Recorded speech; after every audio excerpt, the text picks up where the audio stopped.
O amor é um elo entre o azul e o amarelo. Essa frase é do Paulo Leminski, mas podia falar muito sobre a obra do Van Gogh, não é? Mas por que essa importância toda, essa centralidade do amarelo na obra do Van Gogh? E o que foi a mudança na vida dele que levou ele a explorar o amarelo e o azul com tanta paixão? Depois da vinheta.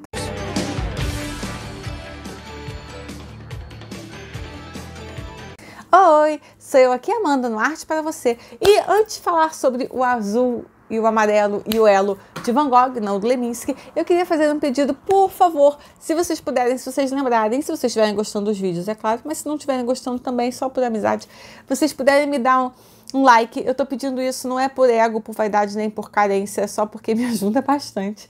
Então, eu tô vendo que muita gente tá vendo os vídeos, isso tá sendo, sim, muito legal, eu sou muito grata. É um canal super novo, é uma coisa que eu acabei de começar, mas se vocês puderem dar os likes, isso me ajuda muito, porque ajuda que o próprio YouTube me divulga e me recomenda para outras pessoas, então não custa muito para vocês, não vai levar um tempo nenhum, então se vocês puderem só dar o seu likezinho, o seu joia, porque vai me ajudar bastante. Eu já agradeço muito a presença de todos vocês aqui, mas recado dado, o azul e o amarelo na obra de Van Gogh. Quando a gente pensa no Van Gogh, a gente pensa muito no amarelo, e de fato era a sua cor favorita. Inclusive, quando ele tentou fundar a sua colônia de artistas lá em Arles, no sul da França, ele batizou de Yellow House, a Casa Amarela, porque era a sua cor favorita, mas o amarelo nem sempre foi tão presente assim na sua obra. Inclusive, se a gente olhar lá atrás, a que é considerada a primeira grande obra do Van Gogh, que é dos Comedores de Batatas, ela era uma obra super escura. Ele começou a clarear e usar mais amarelos nas suas pinturas mais para frente.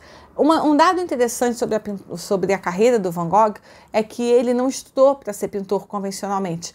Ele era filho de um pastor e ele era desde sempre extremamente religioso, extremamente, assim, beirando o fanatismo. E ele, na verdade, queria seguir a vida religiosa e ele chegou a ser, inclusive, missionário. Por um período ele foi, inclusive, pregar na Inglaterra, não deu certo, porque ele brigou lá, acabou voltando, e aí o seu irmão Theo, que já era marchand e trabalhava no escritório de artistas, colocou o Van Gogh para trabalhar com ele só porque ele não tinha nada para fazer, ele estava sem ter o que fazer, ele não sabia muito bem o que ele ia fazer da vida. E aí o Theo falou: vem aqui trabalhar comigo enquanto você pensa o que você quer fazer. E aí o Van Gogh, o Vincent, né, os dois são Van Gogh, o Vincent, não o Theo, seguia muito com essa sua busca por uma missão. Ele queria uma vida religiosa, a missão religiosa, mesmo quando ele viu que ele não ia seguir a carreira religiosa, ele nunca deixou de ser um homem profundamente religioso e sempre em busca da graça divina, né? Sempre em busca da graça religiosa. E ele dizia para o seu irmão: eu quero algo que me dê um senso de missão, né? Que complete ou que me dê, né, um propósito na minha missão. Ele era um missionário, né, no sentido, ele não foi um missionário religioso, mas missionário no sentido de alguém que achava que tinha uma missão a cumprir na Terra, né, na sua estadia aqui no mundo. E aí o Theo falou: então por que você não tenta pintar? Tenta pintar, de repente isso te dá o seu, né, já que eles estavam ali mexendo com artistas, por que você não tenta pintar? De repente isso te dá algum senso de missão, você encontra aí esse propósito que você tanto busca. E aí o Van Gogh começou a estudar e ele foi em grande parte um autodidata. Ele teve aulas, assim, ele frequentou escolas, mas em grande parte ele foi um autodidata. E ele começou a pintar e suas pinturas eram muito mais escuras. E isso aí estamos na Holanda. Ele desceu para Paris e aí ele conheceu os impressionistas. Inclusive ele conheceu-os fisicamente, ele ficou amigo, ele frequentava lá, ele batia papo com eles e tal. Com alguns ele ficou inclusive mais próximo, evidentemente, do Gauguin. Toulouse-Lautrec também foi alguém com quem ele tinha mais laços. Então, assim, ele conheceu todas as vanguardas parisienses da época, evidentemente entrou em contato com o trabalho dos impressionistas, aí, pum, fez-se a luz, literalmente, né? Ele conheceu a revolução da luz dos impressionistas, o trabalho de cor dos impressionistas, que foi aquela coisa realmente revolucionária, não tem outra palavra. E aí, né, a noção de cor para ele foi uma coisa que mudou completamente. Ele se sentiu liberado para explorar outras cores. Mas ainda tinha mais um degrau aí. Quando ele foi para o sul da França, ele chegou no Mediterrâneo e aí, pá, sol.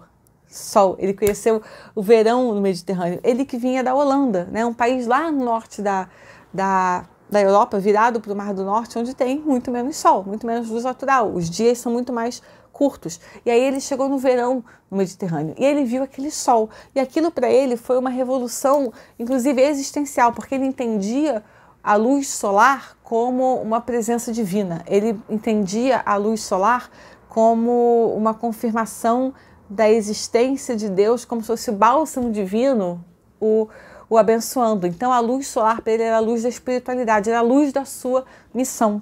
E aí ele começou a explorar muito a claridade e os amarelos. Então realmente ter ido para o sul da França trouxe para ele uma luminosidade que ele nunca tinha visto, e ele nunca tinha estado em contato tão próximo com a luminosidade como aquela. Ele foi literalmente descendo, né? Da Holanda desceu para Paris ali e bum, chegou lá embaixo. E aí quando ele chegou lá embaixo, ele se viu com essa claridade toda e começou a explorar muito o amarelo.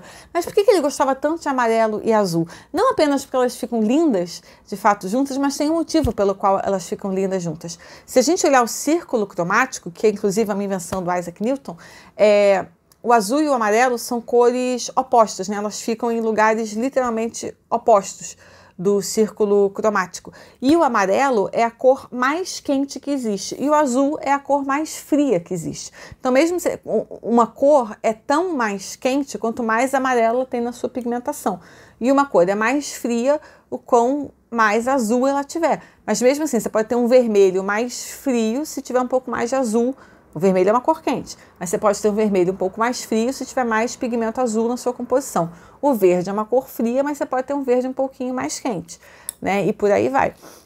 Então, elas são cores não apenas opostas, como uma representa o máximo de calor e a outra o máximo de frio. Quando você coloca o amarelo e o azul juntas, o quente do amarelo fica ainda mais quente e o azul o frio do azul fica ainda mais frio. Então você exacerba o amarelo, exacerba o azul, exacerba a quentura de um e exacerba a frieza. Então um ressalta ainda mais o que o outro tem e o que o outro não tem, né? Porque elas são opostas. Então uma está ressaltando o que a outra tem de bom, ao mesmo tempo ressaltando o que falta na sua cor oposta. E também tem um valor simbólico. O amarelo, para ele, representava o calor, o sol, o sul da França, a tentativa, né, de montar ali a sua colônia de artistas, ali a Yellow House, a esperança, né, do recomeço artístico. Não durou muito, ele teve um colapso lá e foi para um sanatório. 13 meses depois, enfim, pouco tempo depois ele acabou se suicidando, mas um momento ali de esperança, e essa interpretação que ele fazia do calor do sol e da luz amarela do sol como a luz divina, né? Como a bênção da espiritualidade, como a confirmação da presença de Deus. E o azul? O azul, a cor mais fria, representava ao mesmo tempo as tormentas do seu espírito, porque ele sabia que o espírito dele era um espírito atormentado. Então mesmo aquela luz, mesmo aquela luminosidade, aquele calor, aquele eterno verão, era atormentado o tempo todo pelo frio da sua alma, muito atormentada, né, da sua saúde mental, quase que sempre colapsando, né, cada vez mais deteriorada. Inclusive, os últimos meses da sua vida ele passou já num sanatório no qual ele tinha momentos de lucidez, né? Ele passava a maior parte do tempo não lúcido, ele tinha momentos de lucidez nos quais ele produzia.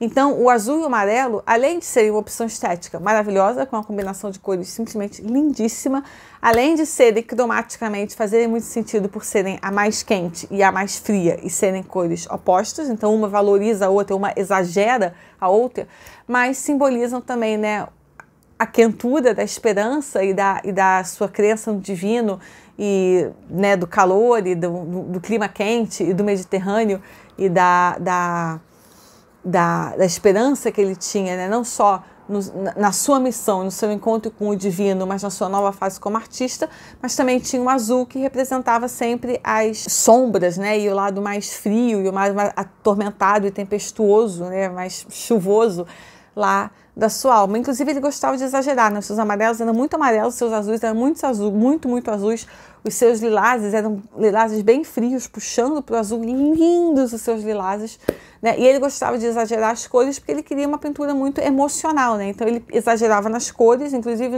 os retratos, né? Ele também exagera, tanto os autorretratos como das outras pessoas, ele exagerava as cores, assim como ele também, né, distorcia as linhas, porque ele queria ressaltar, acima de tudo, o estado emocional. E azul e amarelo juntas, justamente por esse contraste, né, de cor, cromático e de temperatura, trazem uma força emocional muito grande, além de ficarem lindas, né? Então a sua opção pelo azul e pelo amarelo é muito, além de cromática, é também muito simbólica. E esse exagero nas cores como nas formas vai, inclusive, influenciar muito o expressionismo, tanto o primeiro expressionismo alemão, quanto o expressionismo abstrato norte-americano, lá na frente do Pollock, do de Kooning, do Rothko, do Motherwell, da Lee Krasner e outros. Todos esses movimentos vêm aí direto do Van Gogh, dessa sua tendência de exagerar em cores e distorcer em formas e fazer quase uma caricatura, um exagero e distorcer as formas, porque o mais importante era o estado emocional, era a mensagem emocional que ele queria passar, e o azul e amarelo faziam uma mistura perfeita para o que ele queria passar. Espero que vocês tenham gostado e até a próxima. Tchau!